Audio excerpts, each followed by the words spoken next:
Assalamualaikum warahmatullahi wabarakatuh. Sebelumnya perkenalkan kami dari kelompok 4 yang beranggotakan Ahmad Fikri Subarka dan saya sendiri Mia Pulmasari. Kami dari kelas PAI 2C, Program Studi Pendidikan Agama Islam, Universitas Islam Negeri Fatmawati Soekarno Bengkulu. Di sini kami akan membahas mengenai neuroscience dan perkembangan manusia yang meliputi struktur dan fungsi otak dan sistem sensori. Untuk memenuhi tugas UAS dari mata kuliah Psikologi Pendidikan dengan dosen pengampu Bapak Febrian Al-Amin MPC Psikolog. Baik, langsung saja materi yang pertama yaitu mengenai pengertian neuroscience. Neuroscience adalah perkembangan ilmu biologi manusia yang bersumber dari ilmu kedokteran yang khusus mempelajari tentang otak.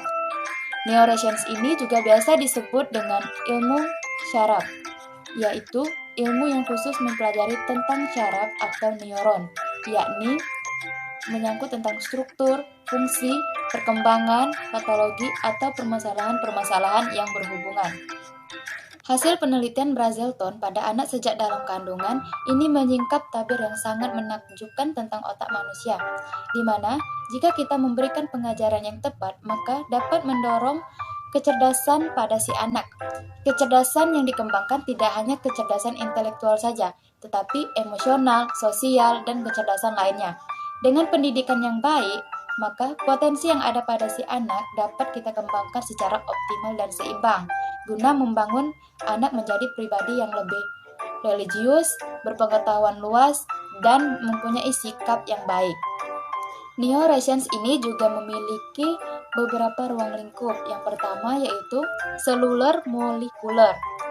Lingkup kajian seluler molekuler ini ialah belajar berbagai macam sel syaraf dan bagaimana mereka melakukan fungsi-fungsi spesifik yang berbeda satu dengan yang lainnya untuk menghasilkan berbagai perilaku yang kompleks seperti emosi, kognisi, dan tindakan. Yang kedua ada sistem saraf.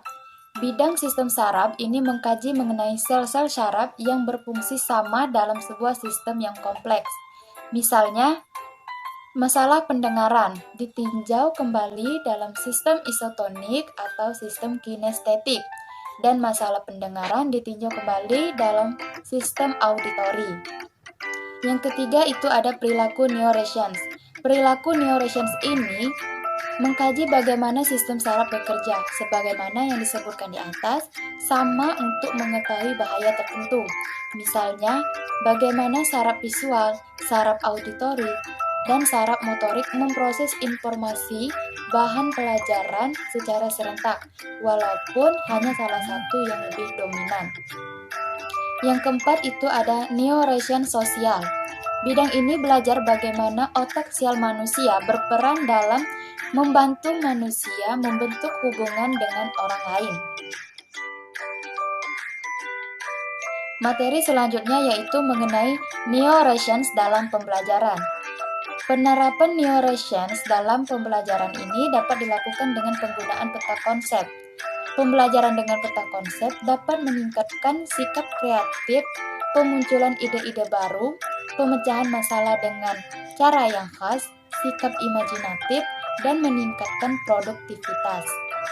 Implementasi pembelajaran neuroscience ini meliputi yang pertama, relax alertness dengan menciptakan lingkungan belajar yang menyenangkan dan merangsang peserta didik untuk berpartisipasi aktif dalam proses pembelajaran. Misalnya, pembelajaran di luar kelas, pembelajaran dengan menggunakan media musik, pembelajaran diskusi kelompok dengan menggunakan simulasi yang menarik, dan lain sebagainya. Yang kedua yaitu active processing, dengan menciptakan situasi pembelajaran agar peserta didik membangun pengetahuannya sendiri dengan melibatkan semua indera secara aktif. Misalnya, mata untuk mengamati, tangan untuk menulis, dan mulut untuk berdiskusi. Materi selanjutnya itu mengenai perkembangan manusia. Perkembangan manusia merupakan suatu studi ilmiah tentang pola-pola perubahan dan stabilitas di sepanjang rentan kehidupan manusia. Hal itu menunjukkan bahwa manusia mengalami perubahan dalam beberapa hal, misalnya dalam hal tinggi dan berat badan, dan kematangan berpikir. Akan tetapi, Ada pula hal-hal yang cenderung menetap, seperti temperamen dan kepribadian. Lebih lanjut, perkembangan bersifat sistematis, artinya perkembangan bersifat berkesinambungan dan terorganisir. Selanjutnya, pembentukan otak.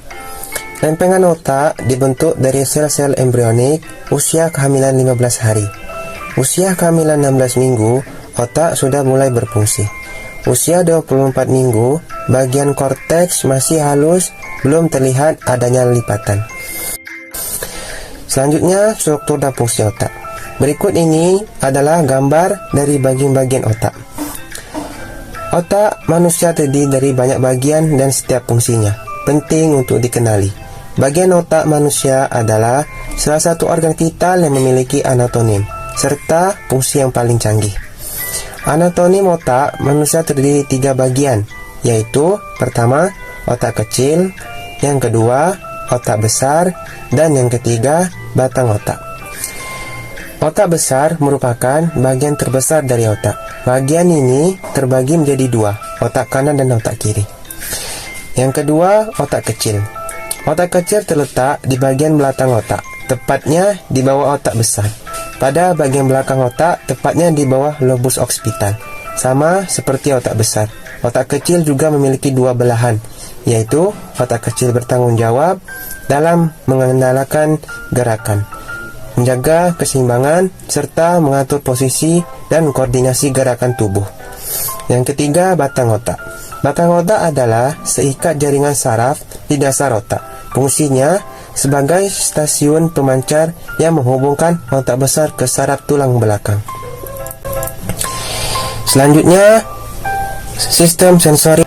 Perkembangan sistem sensori adalah bagian dari sistem saraf yang bertanggung jawab untuk mengubah rangsangan eksternal dari lingkungan menjadi impuls listrik internal. Saraf sensorik disebut juga sebagai saraf indera karena berfungsi sebagai pembawa sinyal dari berbagai indera tubuh menuju otak atau sumsum tulang belakang.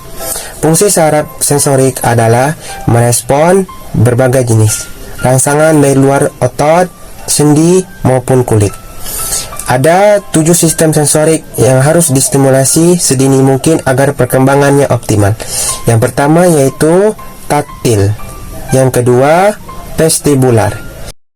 Baiklah teman-teman, sekian video dari kami mengenai neuroscience dan perkembangan manusia, struktur dan fungsi otak, dan sistem sensori. Dan jangan lupa juga subscribe, like, comment, and share video ini. Thank you. Wassalamualaikum warahmatullahi wabarakatuh.